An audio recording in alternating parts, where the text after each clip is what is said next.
community is the compass, built not of sameness, but of voices varied and vibrant, stitched together in a quilt of care and resistance. Let difference be our strength, not our division. Well, good evening. It's 5 o'clock. You know what time it is. It's politicking time. On this show, we have an opportunity to talk politics, talk about local politics, talk about the politics that's going on around the world.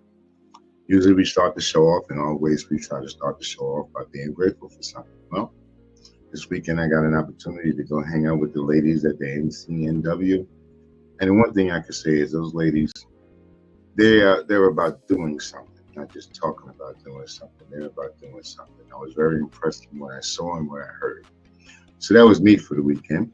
I think somebody's at the door. I think it is. That might be Brother Yates. Hey, Brother Yates, what's happening, man? How you doing, brother? Thank you for tuning into the show, my man. I love when you come on. You're the best co-host in the world. You don't know. We got it thank going you, brother. on. I appreciate that. Now we got to say this. Let me see if I can do it in unison. Ashe. Ashe, brother. Hotel. There we go. Right on. There we go. I was telling the people that over the weekend I got a chance to go down with the NCNW, which is the National Council for Negro Women. They had a big event down in Philadelphia. And what I saw from these young ladies, I was so impressed. The majority of them have titles, and I don't mean just have a title. You got 100 women in the building, and 25 are doctors, and another 25 are lawyers, and another 25 are holding something in office. And these women are actually trying to do something, man. And I really dig what they're doing. So, how was your weekend, brother? My weekend was pretty quiet.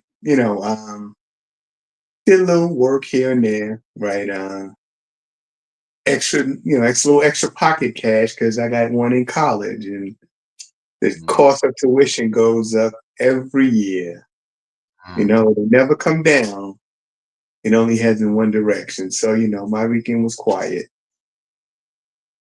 When did education become such a profitable for the schools and stuff like that? I remember when I first started college way back when. Actually, I think college was free.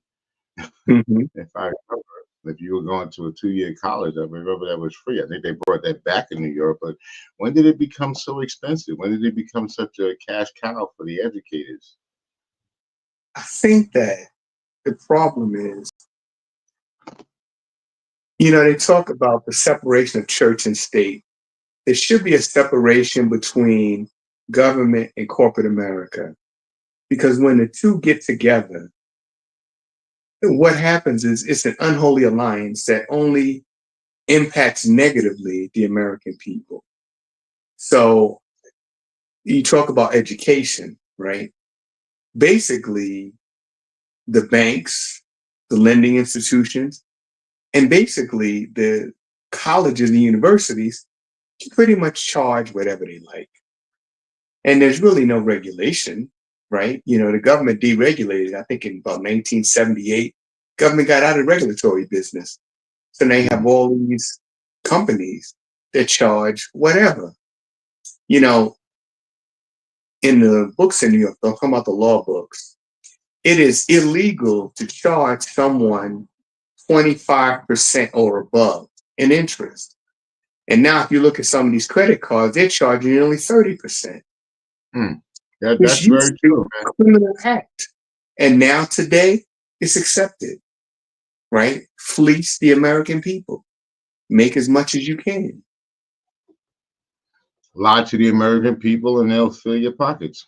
That seems to be what's going on now. And we were talking about, since we're talking about education, I'm just going to slide on over to what's going on at the Smithsonian. But what in the hell is, I've never seen the government get involved in what's going on in the museum. And what is so bad and so wrong that's going on in this particular museum? Is it just because it's African Americans? Because I don't see anybody running down to where the Jews are, or to any other museum. I don't see Right. them screaming DEI or woke or anything. They're only going to the black institution, and it seems that they're only going to towns that are predominantly black or have black government, black mayors. Hmm. What you think about that? Well, Trump said that one, he said slavery as if slavery was so bad. Yes, slavery was bad. It is worse than most people can imagine. For Trump, who's never even done manual labor, how can you even talk about slavery and what happened to our ancestors? Now, I think what Trump is trying to do is, one, I think this is really a deflection away from his troubles with um, this whole Epstein file Hmm. situation. If you think about it, the last couple of weeks, you haven't heard a lot of talk about the Epstein file. So what he's doing is he's not smart, but he's crafty. So he's shifting the focus away from the Epstein file onto something that many Caucasians can relate to, and that is fear of blackness. Hmm. So now you can go in and say, well, look, these folks are talking about how the negativity in our country. We need to focus on the positive aspects of America. Well, what positive aspects are we going to talk about?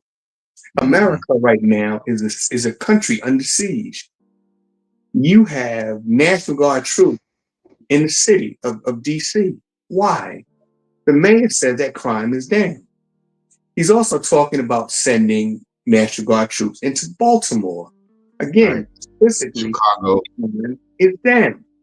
Chicago, New York, they were in Los Angeles, right? Crime is down in these places. Yet he wants to send in the troops.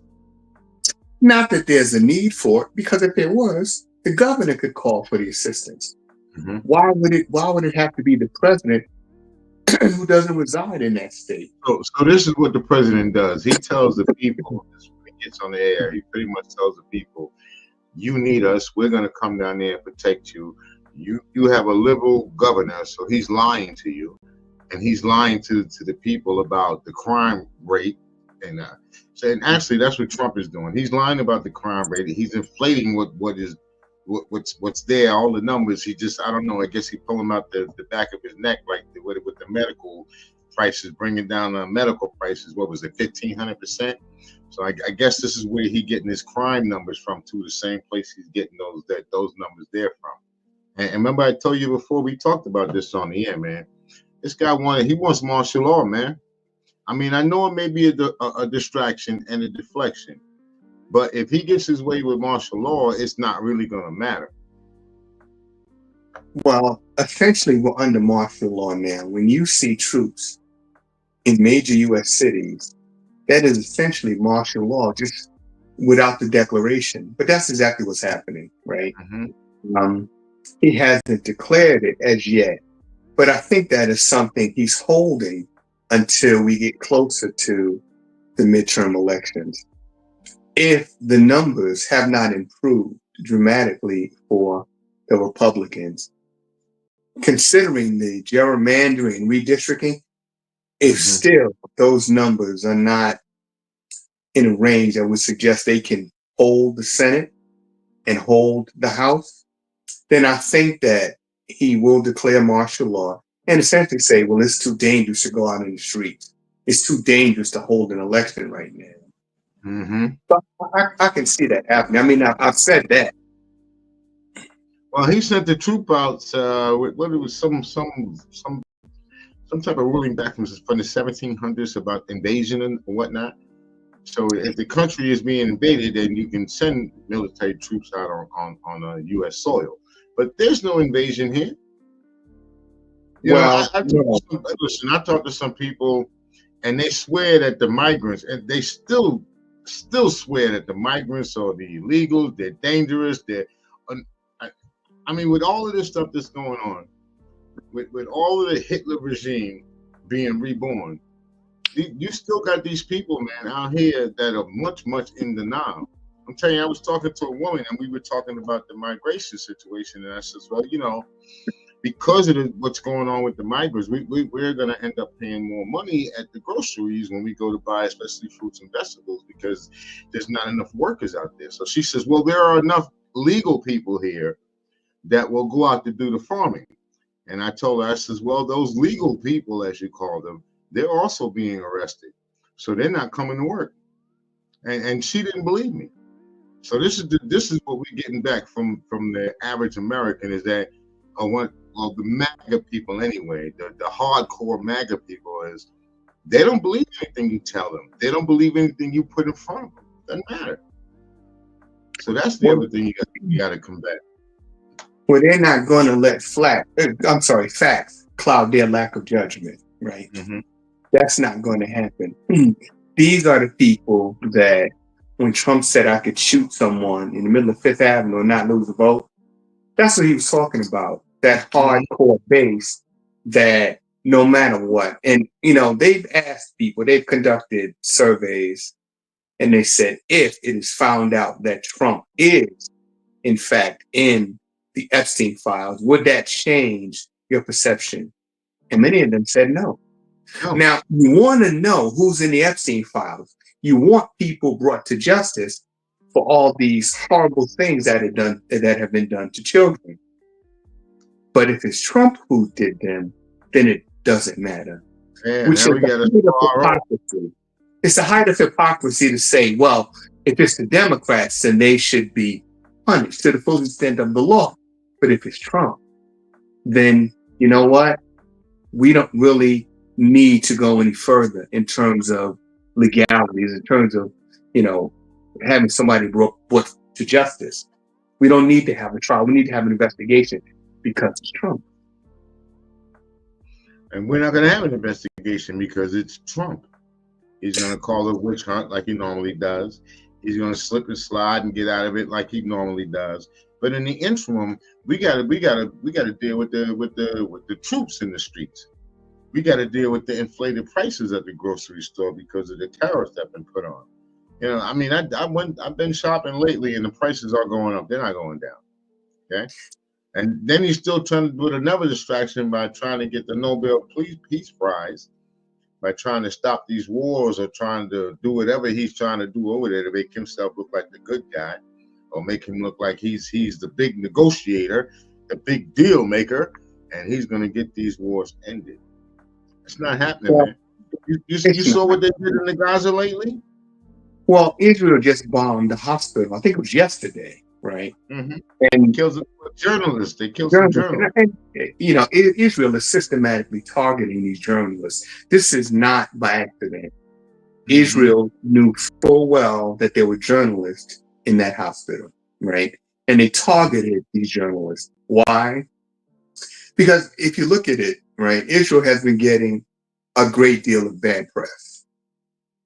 A number of countries like Ireland has broken off ties with Israel.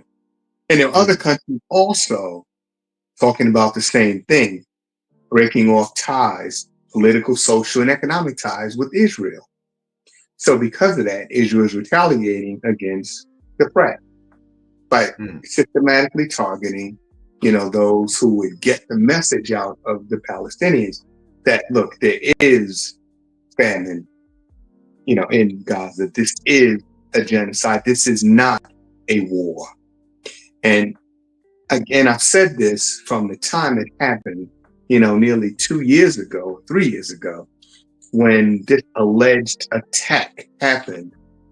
I never believed the Israeli story that Hamas, which, let's be realistic, Hamas does not have the funding, the training, or the equipment to attack Israel. Now, Israel, after this attack, alleged attack, should I say, said they were aware of the tunnels.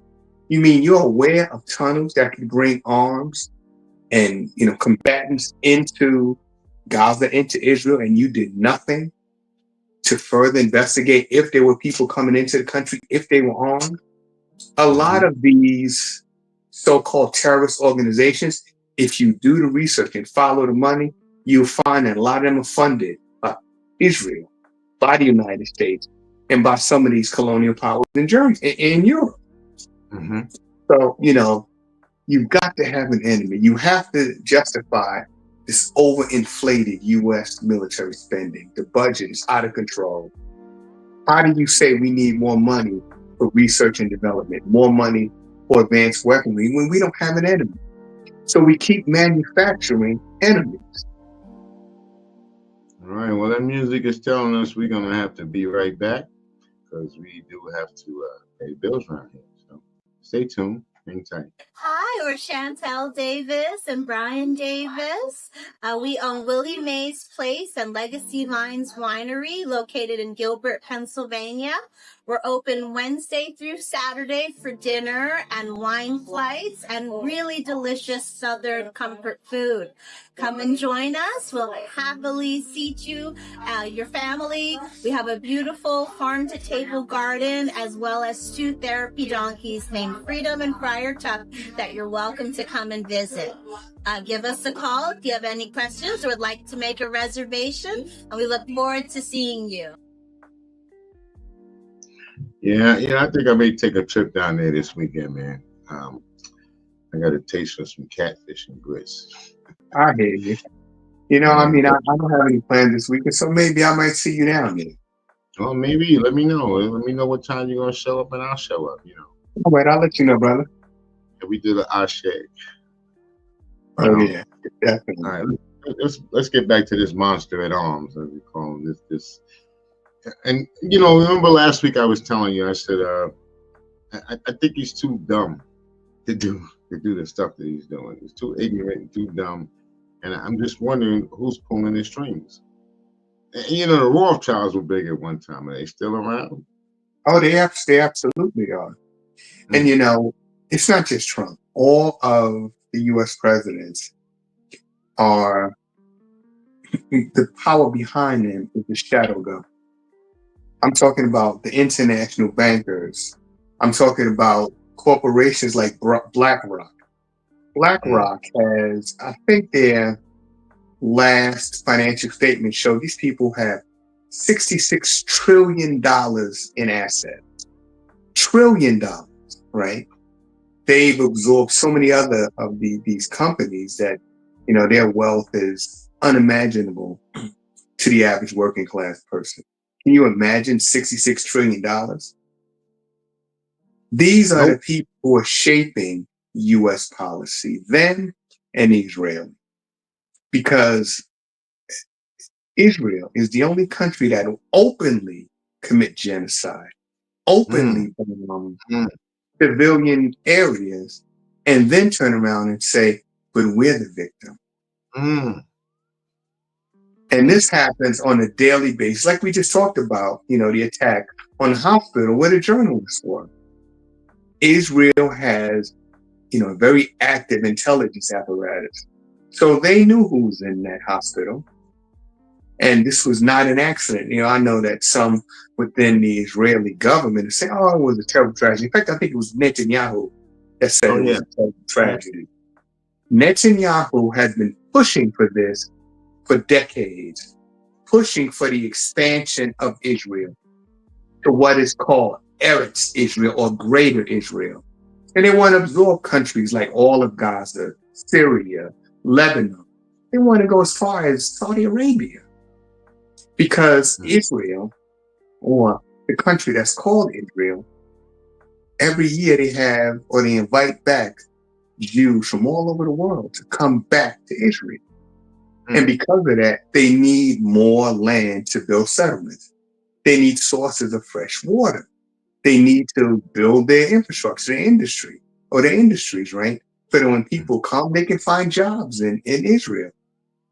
So in order to do that, they've had these plans on the table. And I'm not talking about Israelis.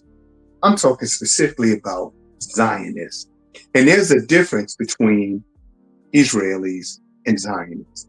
At one time, Zionism was equated with racism. And realistically, it's exactly that. It is racism. And it seems to be perpetuating right here in this country over and over again. What did those people say? We will not, no blood on the soil, and they were stomping and screaming and going around with the tiki torches, and they were all upset at the Jews, and everybody's screaming the victim. You know, even in this country, man, there's certain people in this country. They're the ones that commit more crimes against humanity, and yet they're always the one that's screaming, "Hey, I'm the victim. I'm the victim. Please, I gotta make sure I get a gun, and I gotta protect myself, and I gotta build up all the security, and I gotta get rid of all of those people that may do me harm." You know, so yeah. Well, if you think about it, right?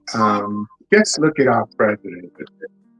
So just the other day, Kilmar Abrego Garcia was released from federal custody. He was scheduled to go to a hearing. When he got to the hearing, ICE rearrested him. And this time, they're talking about deporting him to Uganda. Now, of course, Uganda is not going to take Kilmar Abrego Garcia. You know, here's a man that was unlawfully deported to some horrible prison in El Salvador. When there was an outcry, the government concocted a story to bring him back. Now they're just trying to keep the pressure on. I think what's going to happen with Kilmar is that eventually he'll be told, look, we're going to leave you alone, but just quietly disappear, because we don't want anyone else to have any sort of hope that somewhere else, he won't be able to come back here anyway. Exactly. And you know, what is happening, the government has put so much in additional funding into ICE.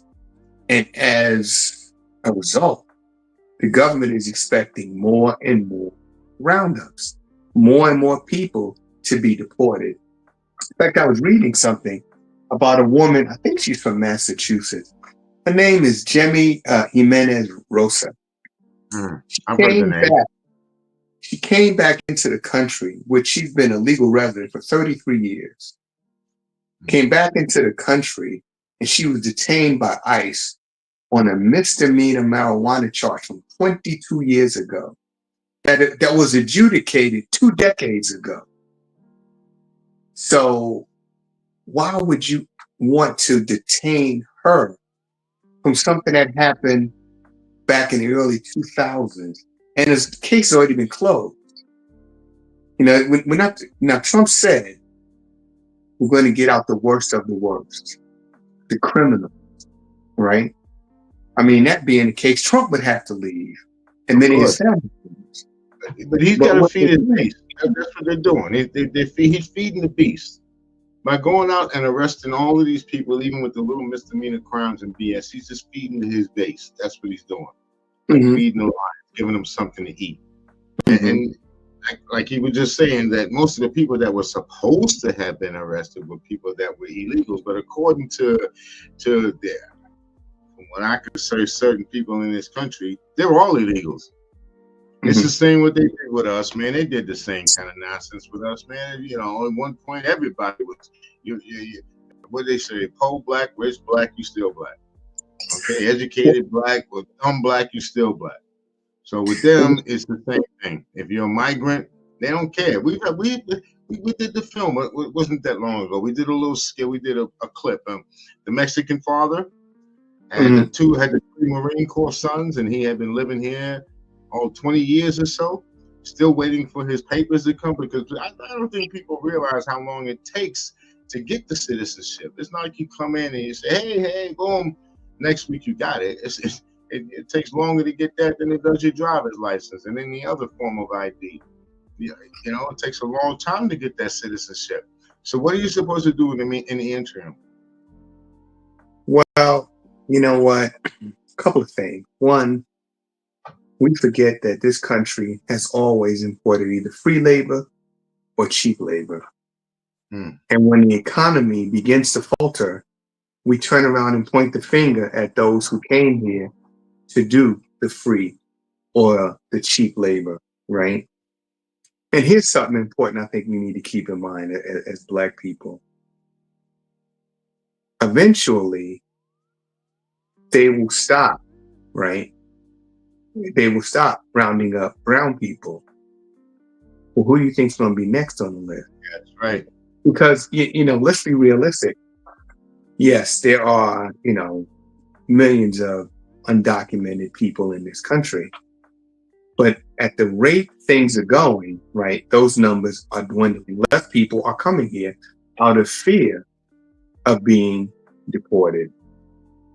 Then you have those people that are voluntarily leaving the country. Mm-hmm. So for Trump, who is looking to increase the number of deportations, after you've exhausted the list of brown people, well, then who do you move on to? Yeah. So just a matter of time. Batter up, right? I'm sorry? In baseball, next batter up, next man right. up. Excuse me. So it's just a matter of time before we are the ones that the president is going to be rounding up. And I don't know if it'll be about deportation so much as it is about crime, because he's kind of setting things up now by sending in the National Guard, by federalizing the troops. And if you notice, as you said, these are inner cities that are led by either Black governors, which are very few, or Black mayors. Mm-hmm. Chicago, Baltimore, New York City, all of them have one thing in common, right? Led by Black mayors. So if Trump says the crime is out of control and he decides to send in the National Guard to places like New York City, and he decides now we need to do mass sweeps to protect those innocent people, well, guess who's going to be caught up in those sweeps? And it won't be the first time. This will not be the first time this has happened. So I can see this coming down the road. He's already laying the groundwork now, right? Even though crime is down statistically in all of these major cities, he's already laying the groundwork to justify going in and to begin these mass lockups. And something else, I remember when I was in the military, there were times when we'd be issued our firearm, our weapon, but you would not be given live ammunition. Right. Well, now they're saying that the National Guardsmen and women who are in the cities are being armed. Do they have live rounds? And if so, why? The military wasn't designed for more or less crowd control. That's what we have the police for. And he wants to, I know why he wants to do it. This way, like you were saying, he goes to the inner city where he all the people that he don't like, and this is a good way to get the revenge back on him, I imagine. But he takes these people, let's say if the people start committing crimes, drop the cigarette, jaywalk, whatever, because they'll arrest you and put you in jail. So once you're in jail, you now, under the Constitution, you become a slave. And they'll utilize that slave labor for what they want to, put people out in the fields to actually do the work that the migrants are not doing. Even them or the kids. They want to use either them or they want to use the children. Because we even talked about that, where they were going to make it possible for the kids to work at night. But did they ever get that law changed? Or? Florida voted that law down, but it will be back. Now you have to keep in mind, right? We're both from New York. Rudy Giuliani, did the exact same thing in his first term as mayor. Rudy Giuliani increased the size of the New York City Police Department, and they went out and they did things like stop and frisk. This was essentially mass roundup of Black and brown, right? He cleaned out areas like 42nd Street in the Midtown area. I mean, growing up in New York, we can remember what 42nd Street used to look like. Oh, I remember what it used to look like, though. Right, right. Most people nowadays can't imagine 42nd Street as it was 40 years ago, right? And we called it 40 Deuce. 40 Deuce. Well, it's a different world now because Giuliani. And it's about entertainment. It's about bringing tourism there. That's why they wanted to clean it up the way they did. Because if you remember, it was high crime. High crime. Drugs, prostitution, you name it. They had it all up and down the strips over the 8th Avenue, 42nd Street. So just on that little mark, because of the tariffs and because of what's going on with this country, New York City is down tourism. I think they lost he claimed like $3 billion that they lost already in tourism. And people going overseas, people are not going because the countries have barred us from going to their countries as well.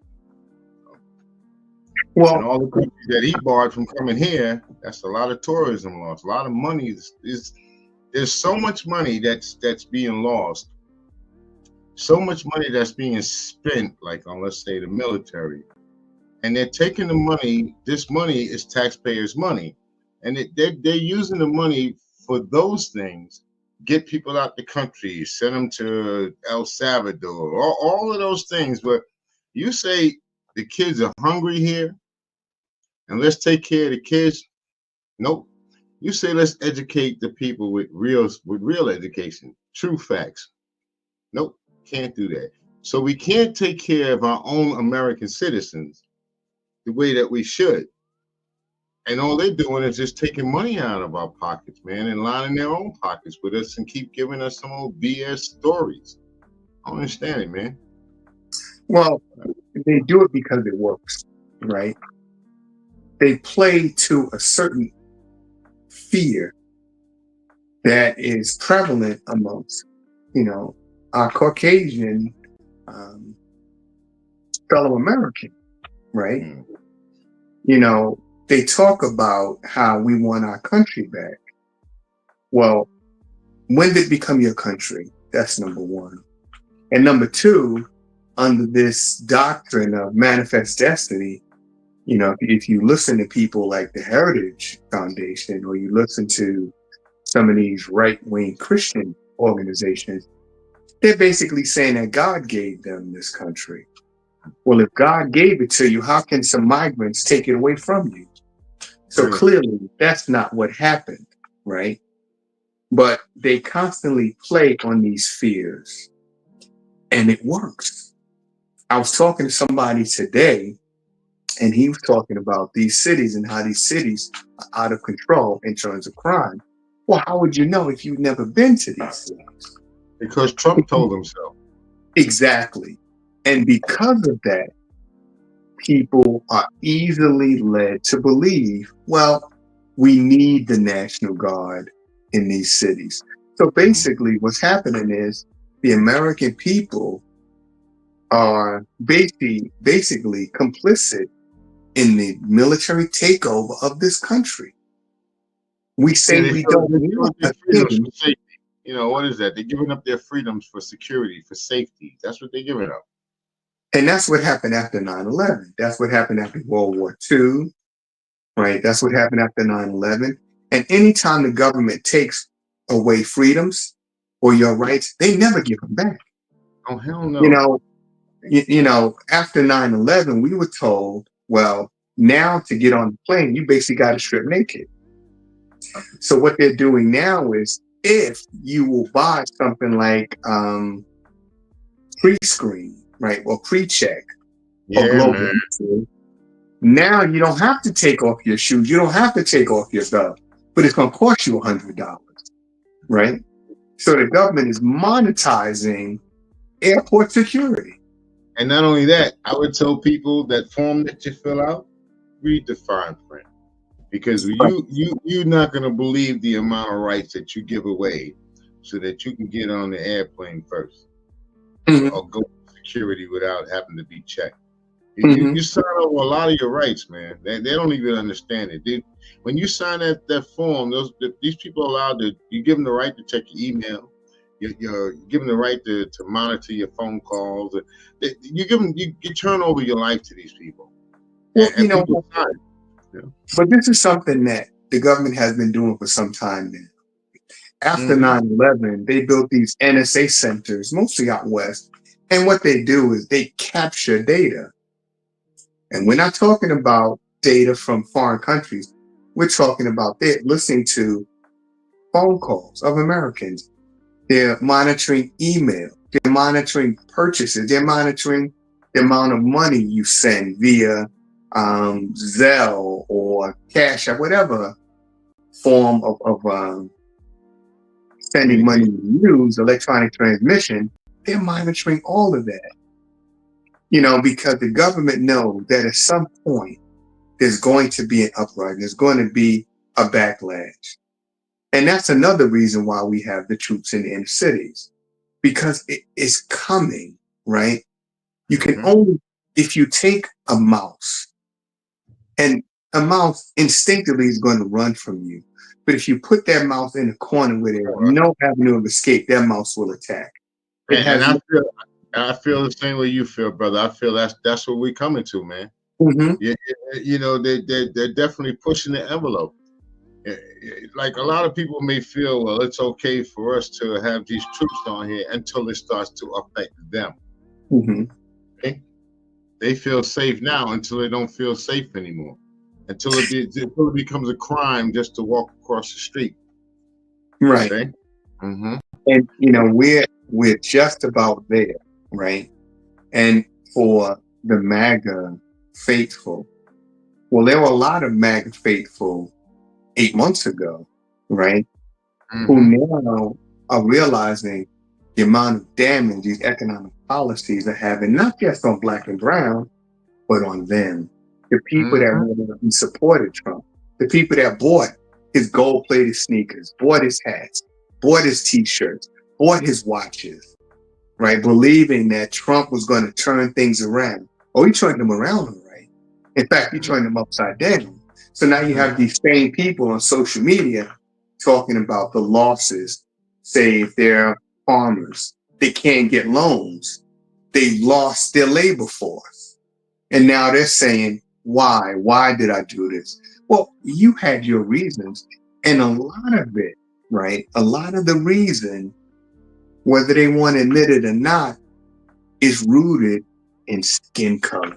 They could not bring themselves to vote for a Black woman. Can you believe it? Can you believe it? Look where we're at now.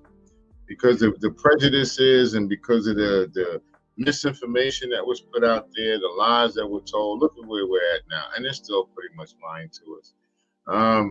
I guess we're a little bit over our time, but it's all right, brother. Next week, I guess we can pick it up from right here where we left off at. It's pretty good conversation with you.